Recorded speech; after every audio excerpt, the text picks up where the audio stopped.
Volvo Trucks was the world's first truck manufacturer to introduce a stability program that handles both truck and tractor combinations with all kinds of trailer applications. The main function of Volvo's electronic stability program is to prevent rollovers and avoid jackknife situations.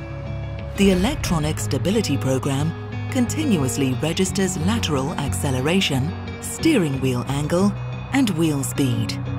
If the system detects a rollover risk or abnormal skidding, it reduces engine power and regulates the brake pressure for each individual wheel. Depending on the type of trailer that is connected, different brake interventions are made to the trailer, increasing the stability of the entire rig. The electronic stability program is part of Volvo's efforts to continuously improve road safety.